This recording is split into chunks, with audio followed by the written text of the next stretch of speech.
Kalau agama diiringi dengan ego, maka agama bisa dipakai alasan untuk menghancurkan.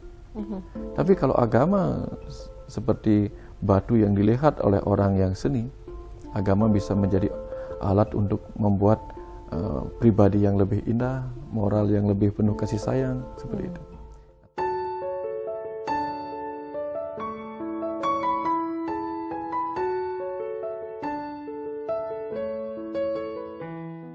Halo sahabat-sahabat, kita jumpa lagi di Catatan Rani.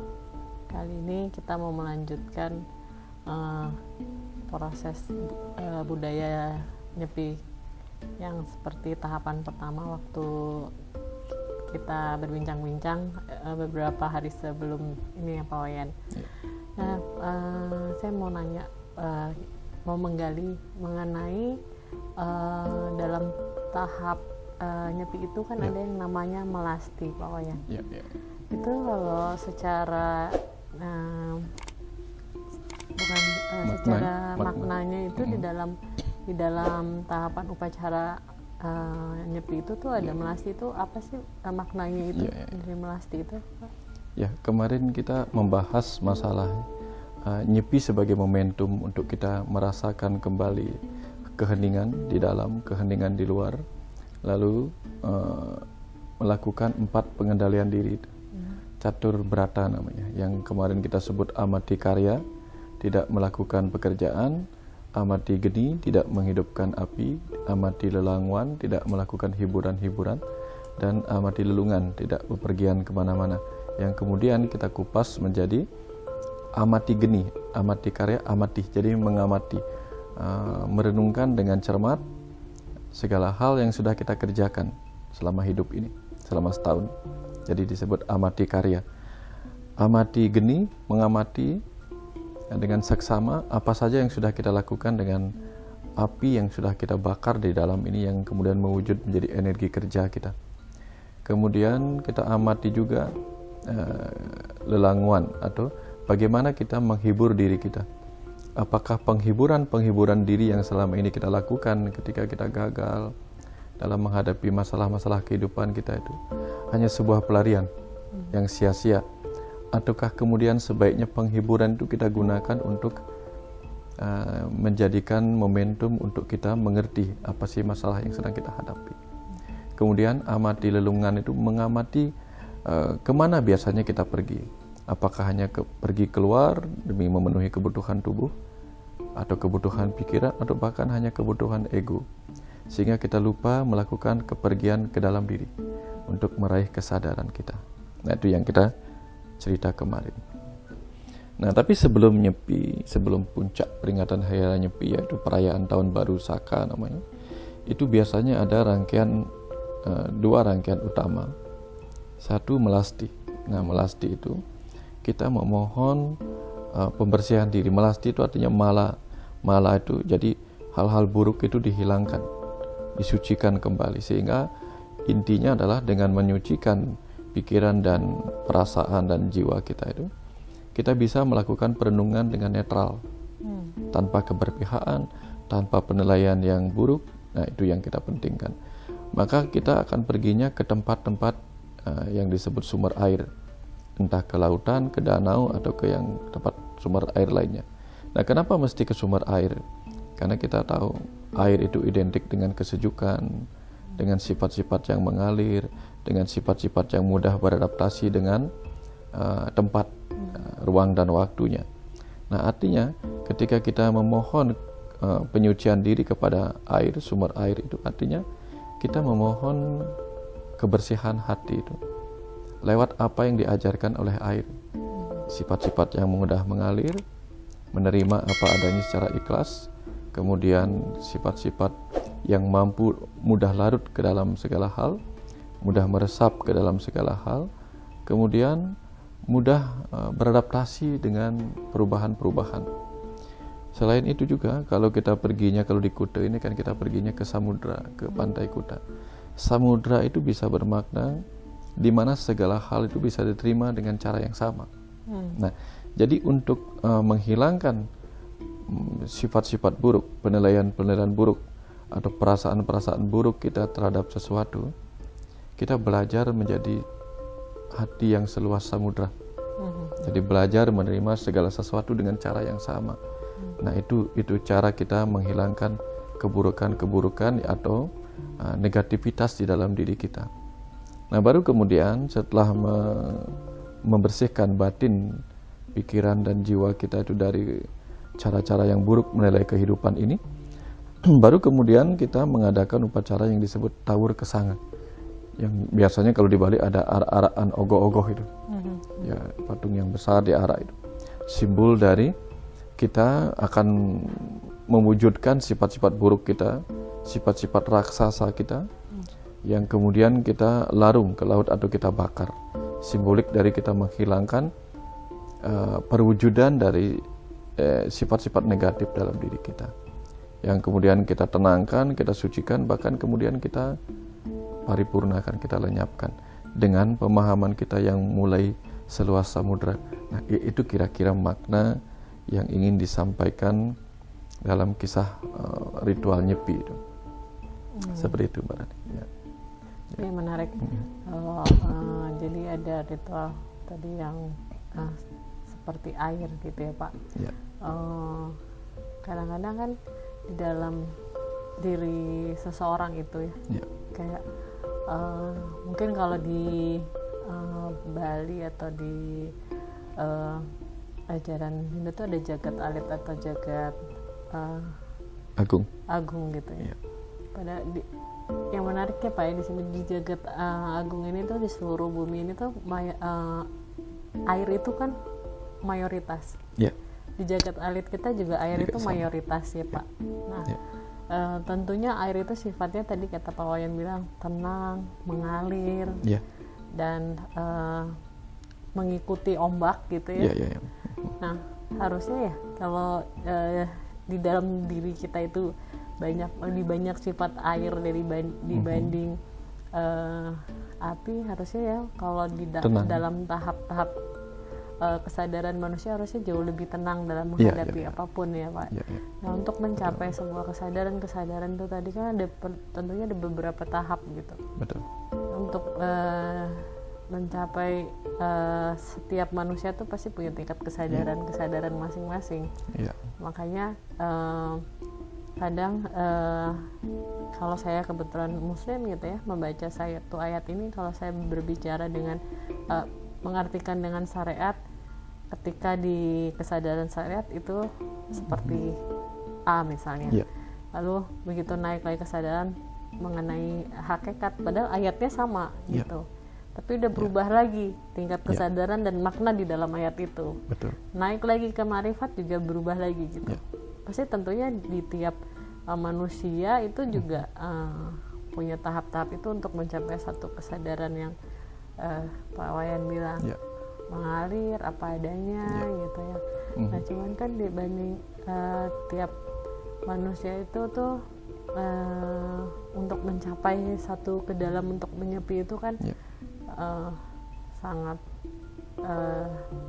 sulit dan mungkin seperti terlihat susah, tapi sebenarnya kalau sudah mencapai kesadaran itu gampang sebenarnya.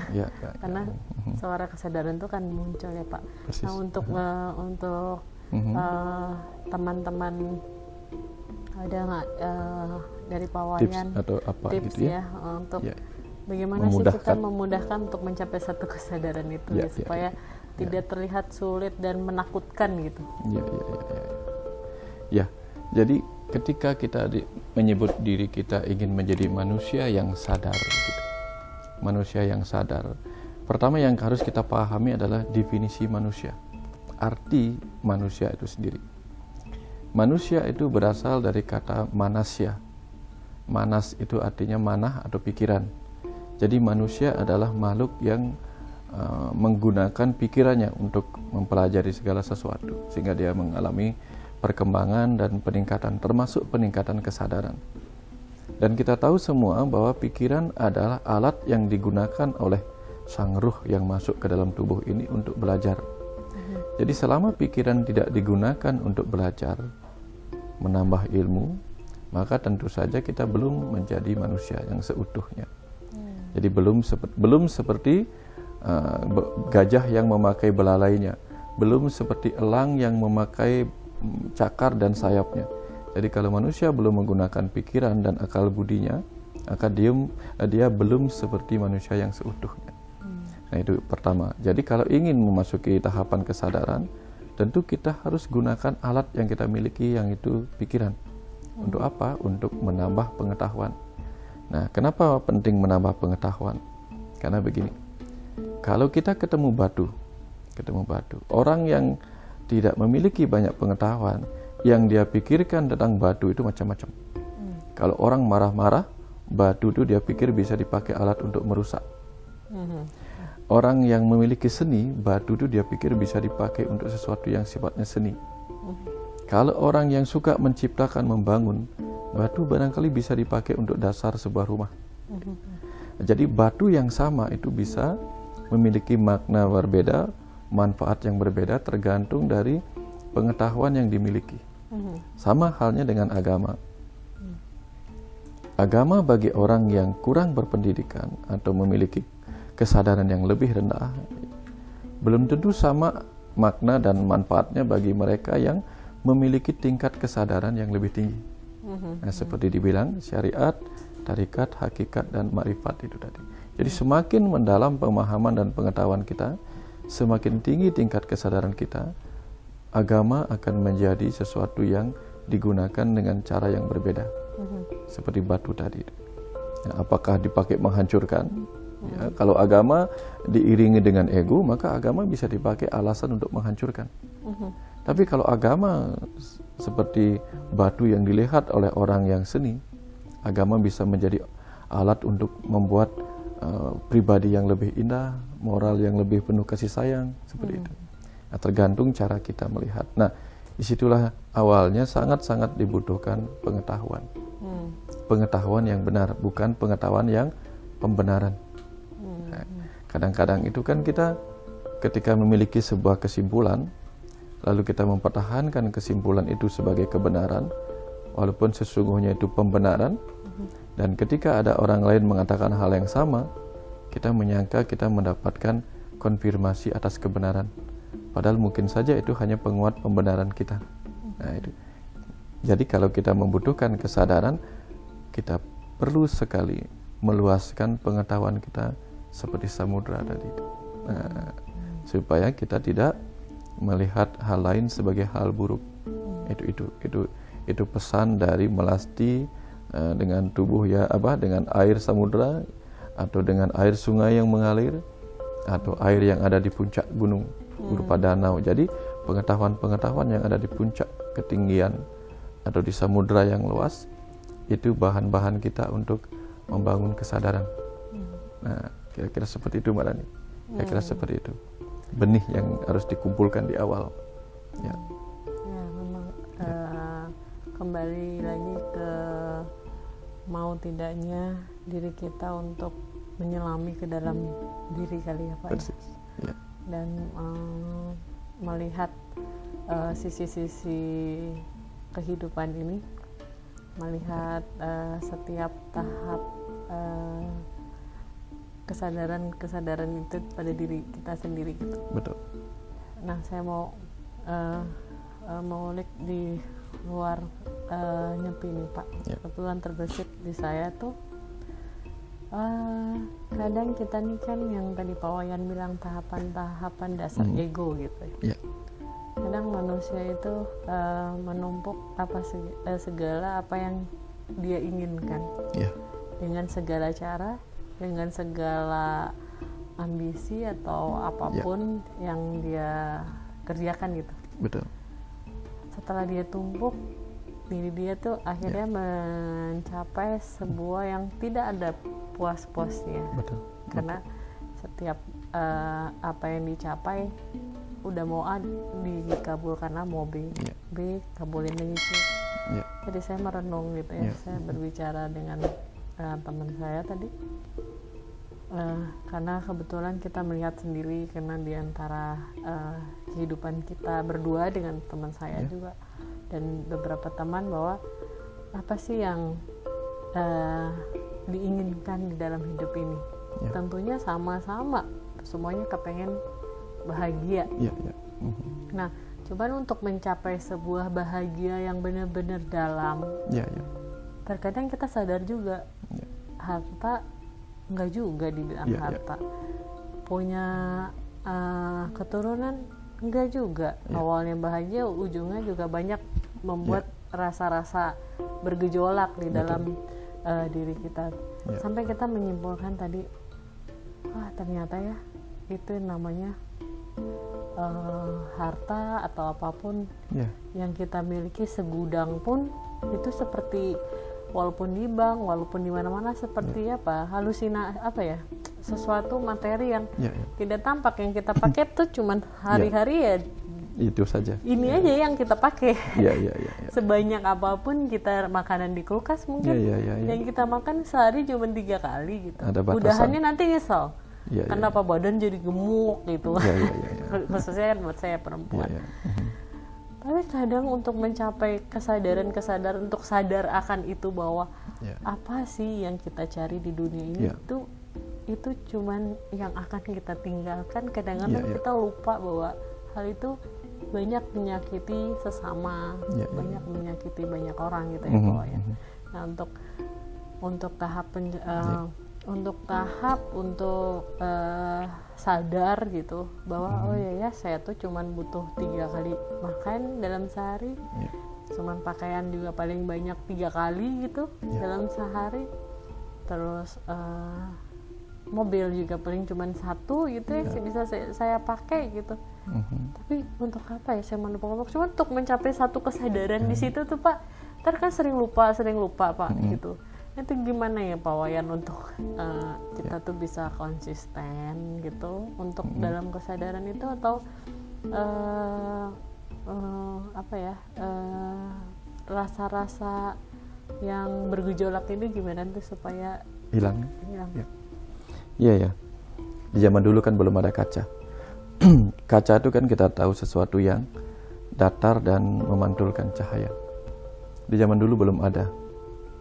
Sehingga yang kemudian muncul adalah air yang tenang bisa memantulkan cahaya bulan. Nah, kenapa air itu tenang? Pada dasarnya air ketika tidak diganggu dia akan tenang. Tapi begitu air dipanaskan oleh api di bawahnya, tentu dia akan bergolak. Begitu dia bergolak, maka dia menjadi bergelombang. Bahkan dia bergelombangnya itu bisa menimbulkan uap yang mendorong sebuah tutup periuk sampai meletus keluar begitu. Nah, artinya apa? Di bawah air ketika ada api, dia bergolak. Nah, seperti ajaran di Nyepi tadi, kita amati api dalam diri kita, api ambisi, api ketakutan. Ketika api ketakutan, api ambisi bergolak, maka kita yang 70-80% terdiri dari air ini tentu akan bergolak.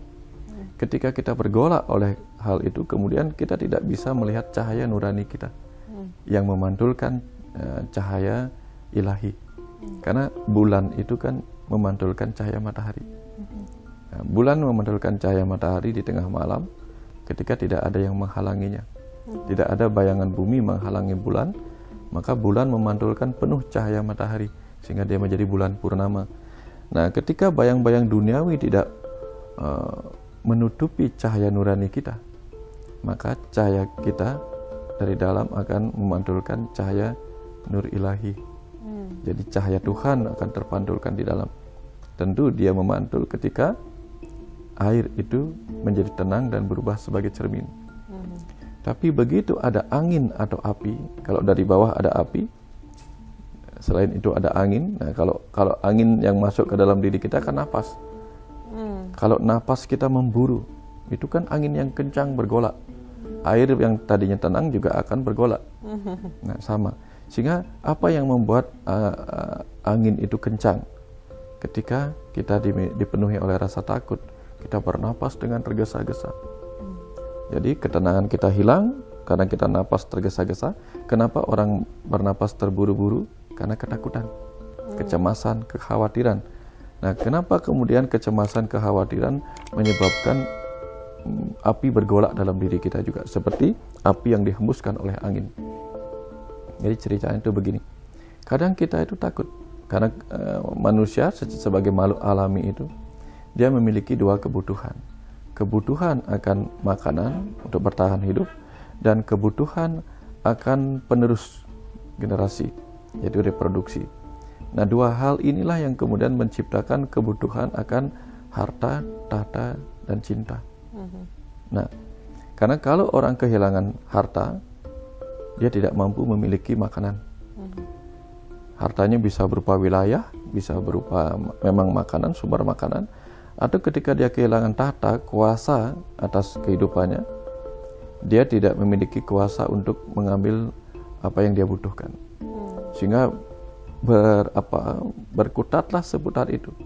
Kalau saya ingin punya harta, saya harus punya kuasa atau tahta, atau sebaliknya, ingin punya tahta, saya harus punya harta. Sehingga rasa takut itu akan membuat kita cemas pada kehidupan.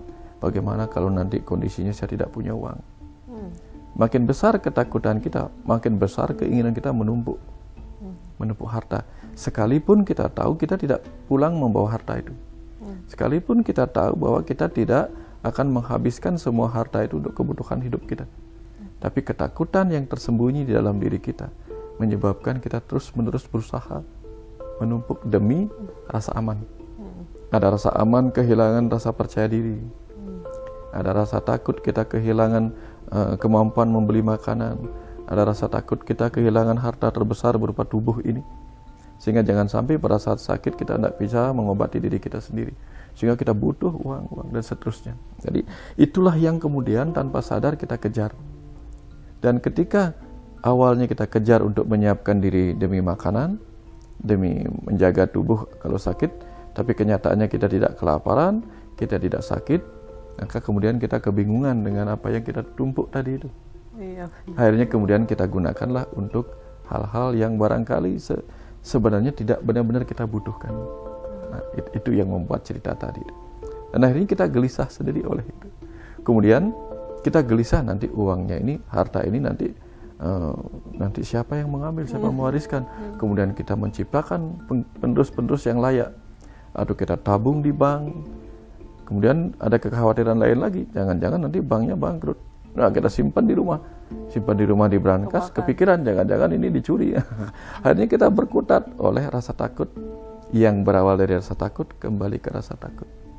Nah, itu yang membuat kita semakin tidak tenang dan semakin melupakan bahwa waktu kita terus mengejar. Betul. Dan semakin waktu mengejar, kita takut lagi dengan penuaan kita. Kita takut lagi dengan hadirnya masa di mana tubuh kita tidak mampu lagi menopang keinginan-keinginan kita. Tambah cemas lagi kita. Nah, kekacauan itu terus terjadi. Akhirnya kita melupakan cara yang paling tenang untuk mencapai ketenangan di masa tua, ketenangan di masa sakit dan sebagainya, yaitu mengenal sumber ketenangan, kesembuhan dan segala macam yang sudah kita bawa dalam diri kita. Nah, itu yang kita lupakan. Jadi kalau orang yang lagi sibuk-sibuknya mengejar harta dan tahta, diajak belajar spiritual, dia seperti kucing yang tidak mau diajak makan rumput. Tapi begitu kucing mengalami sakit perut, pernah lihat kucing makan rumput tak, Pak? Untuk mengatasi sakit perutnya. Jadi begitu sakit perut baru dia mau makan. Nah, orang ketika menderita baru merenungkan spiritualitas. Tapi begitu tidak ada masalah, dia menyibukkan dirinya dengan keduniawian. Hanya orang-orang yang jiwanya matang, yang sejak awal itu dituntun oleh kedalaman jiwanya untuk selalu seimbang. Dia tidak tenggelam pada spiritualitas atau pengetahuan rohani, juga tidak tenggelam pada duniawi. Tapi dia menggunakan dua-duanya untuk sebuah misi jiwa. Dia mencari harta, lalu dia gunakan untuk kebajikan, kebaikan, atau untuk menambah pengetahuan-pengetahuannya.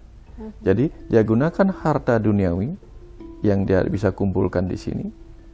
Dia gunakan harta itu untuk mengumpulkan harta rohani yang akan dibawa pulang. Nah, jadi itu roh-roh yang matang, yang menyadari pembelajarannya. Apapun yang dia miliki di duniawi yang dia kumpulkan, ya, dia pakai untuk mengumpulkan bahan jiwanya. Nah, itu yang menarik biasanya bagi orang-orang tertentu yang sudah di level kesadaran itu. Seperti itu kira-kira. Ya. Maka sebenarnya sih spiritual tuh simpel ya. Ya. Sebenarnya itu kalau kadang-kadang tapi orang untuk mau belajar ke spiritual dia takut duluan. Wah, serem. Nggak boleh begini, nggak boleh begitu. Nggak boleh gitu. Kalau ketemu inilah, ketemu itulah, ya, gitu. Ya. Takut nanti nyangsang ke sini ke sana, padahal kan sebenarnya aplikasi kehidupan sehari-hari sebenarnya ya Pak. Betul. Ya. Makanya tahap-tahap proses kesadaran itu tuh yang memang ya seperti anak kecil lah ya. Ketika anak kecil itu melihat lilin ulang tahunnya, dia kebetulan bahagia. Anak saya gitu ya. Ya. Anak saya tuh waktu kecil tuh penasaran, namanya anak baru tumbuh di dunia, ngeliat api itu kan penasaran, padahal itu sebenarnya membahayakan buat dia. Tapi karena dia lihat nyalanya lilin, dia penasaran, dia berusaha untuk sentuh, begitu kesakitan, panas, baru dia menangis. Oh, betul. Berarti api itu tuh sangat panas gitu. Baru dia tahu bahwa api itu panas. Tapi kalau dia belum pernah menyentuh juga, dia terus saja penasaran. Betul. Itu seperti kayak manusia gitu Pak. Betul. Mungkin betul. Gitu ya. Ketika dia belum ke pojok dengan satu kondisi tertentu sehingga dia menderita, baru dia tahu mau belajar spiritual. Kalau enggak dia terus saya menumpuk yang sebenarnya fana gitu. Maksudnya sesuatu yang akan kita tinggalkan sebenarnya kan gitu. Ya itu sih memang luar biasanya. Itu bagus, cerita yang bagus bahwa anak kecil yang menyentuh lilin baru sadar bahwa itu berbahaya. Nah, artinya hanya pengalaman yang membuat kita berpengalaman atau ahli. Kalau kita ingin mengalami bagaimana rasa Tuhan sebagai Sang Pencipta, maka kita tentu harus bersentuhan, berpengalaman dengan segala ciptaannya. Itu sebabnya kita lahir sebagai roh di bumi ini, di dalam tubuh ciptaan ini, untuk menikmati permainan ciptaan ini, agar kelak bisa mengerti rasa sebagai Sang Pencipta. Kita mengalami penderitaan supaya kita tidak menciptakan penderitaan bagi orang lain. Nah, itu tujuannya. Karena kalau tidak pernah menyentuh seperti anak kecil yang menyentuh api itu, kita tidak akan pernah mengerti bahayanya. Nah, orang-orang tidak tahu bahwa potensi besar dalam dirinya adalah kemampuannya menciptakan dengan pikiran.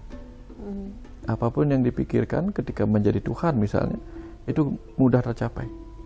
Seperti kun fayakun atau apa itu istilahnya.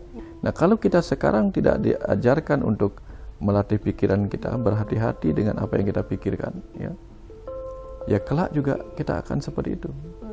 Betapa menjadi Tuhan itu beratnya. Kalau Tuhan mengatakan begini, memikirkan ini, yang terjadi itu misalnya, dalam bahasa sederhananya demikian. Jadi kalau kita sekarang tidak pernah melatih mengendalikan pikiran kita, misalnya ingin ini tiba-tiba kita lakukan, ingin itu kita lakukan, nanti menjadi Tuhan ketika kita memiliki keinginan, berbahayanya luar biasa. Walaupun itu sebabnya Tuhan tidak lagi berkeinginan, karena segala keinginannya tercapai. Jadi sama dengan orang kaya yang luar biasa, apapun yang dia inginkan akan tercapai. Suatu ketika bisa saja dia kehilangan keinginan. Suatu ketika. Karena segala yang dia inginkan sudah ada. Seperti halnya Tuhan tidak lagi berkeinginan karena segala yang dia inginkan tidak ada gunanya lagi. Karena apa yang diinginkan akan terjadi. Seperti kita tidak lagi ingin mengambil kertas untuk menghitung 2 kali 2 sama dengan berapa. Karena kita sudah tahu. Ketika dulu mungkin kita akan berapa kali kita menghafalkan perkalian, kita hafalkan. Pakai tangan, pakai tangan segala macam. Gitu ya, Pak ya. Begitu kita tahu, kita tidak ingin lagi. Mempelajari, mengulang lagi 2 kali 2, 4, 2 kali 5, 10 dan seterusnya. Karena kita sudah memahami itu. Nah, ketika dalam kesadaran yang lebih tinggi, kesadaran Tuhan, banyak hal yang tidak kita inginkan lagi. Karena kita tidak memerlukan itu.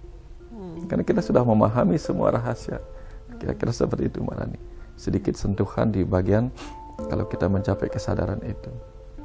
Sehingga kalau sekarang ada orang ingin mencari kesadaran itu, carilah sampai kita tidak menginginkan itu lagi. Gitu. Sampai tidak menginginkan itu lagi.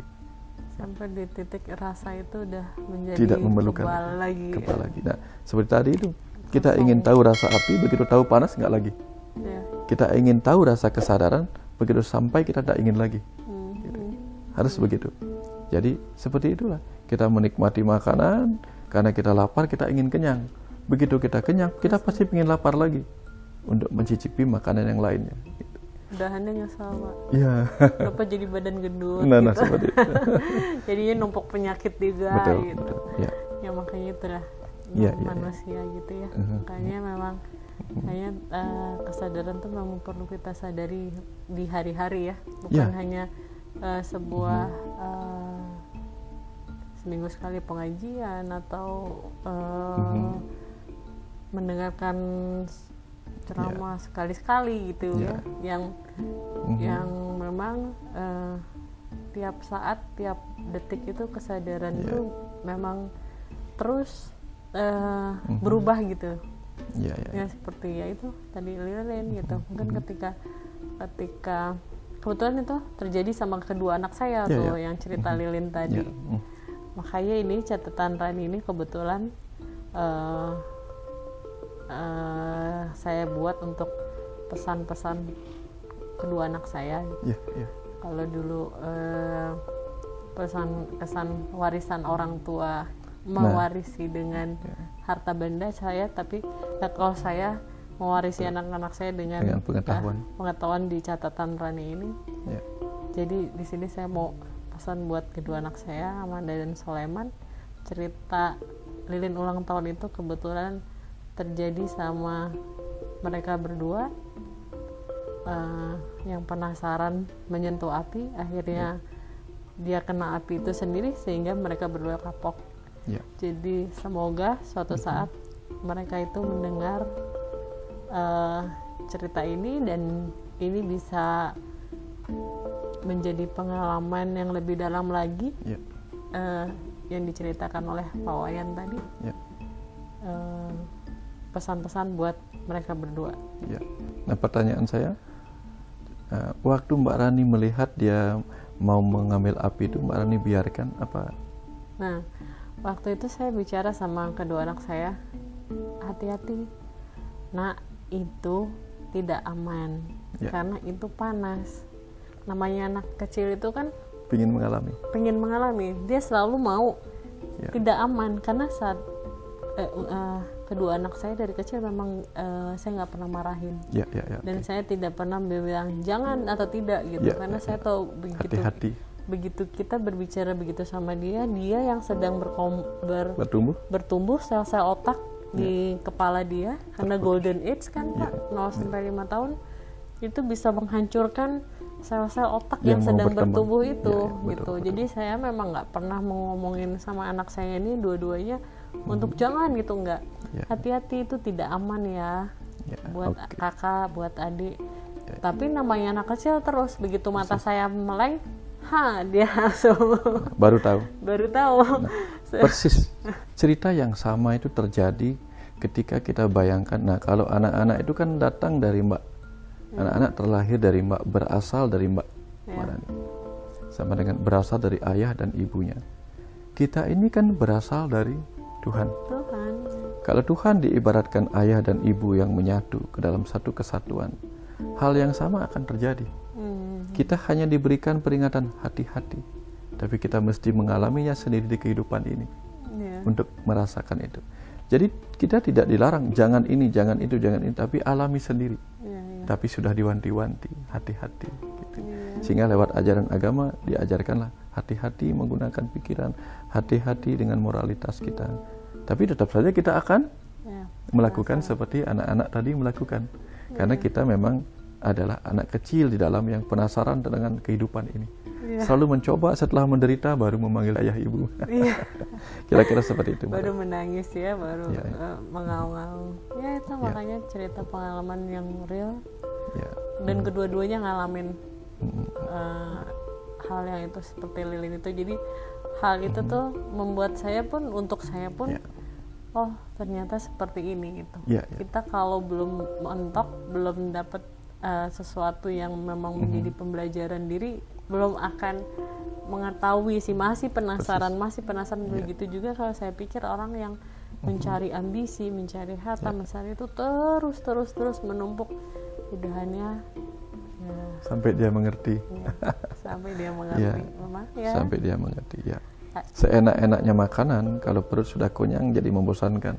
Nah, seperti itu. Bahkan bisa keluar kan? Iya, bahkan kita ingin keluarkan. Nah, sama.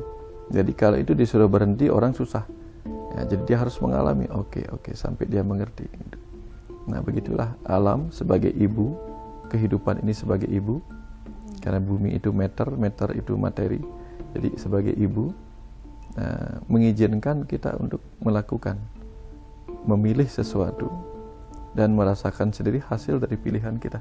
Nah, itulah ajaran aksi dan reaksi, pahala dan dosa. Jadi itu yang disebut ajaran karma pahala. Karma itu artinya tindakan atau aksi, pahala itu artinya hasil atau reaksi.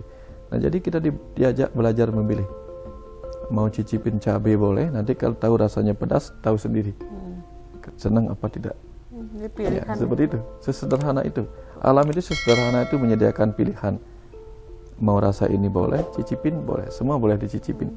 Karena orang itu menjadi dewasa, menjadi matang ketika atau menjadi ahli ketika berpengalaman. Nah, dokter ahli itu kan dokter yang berpengalaman. Arti pilot yang ahli, pilot yang berpengalaman. Jadi kita menjadi roh yang ahli kalau kita menjadi roh yang berpengalaman. Tidak mungkin kita berpengalaman kalau tidak mengalami. Betul. Nah, seperti itu. Jadi apapun yang kita alami, ketika kita bisa menyerap semua yang kita alami, kita berpengalaman dan menjadi ahli. Baik, sahabat catatan Rani, luar biasa bincang-bincang kali ini dengan Pak Wayan. Kelanjutan akan nyepi, hakikat nyepi ke dalam diri yang semoga bisa menjadi kesadaran buat diri kita semua. Bincang-bincang ini bukan untuk menggurui, tapi semoga bisa bermanfaat untuk para sahabat catatan Rani di rumah. Sampai ketemu lagi. Salam.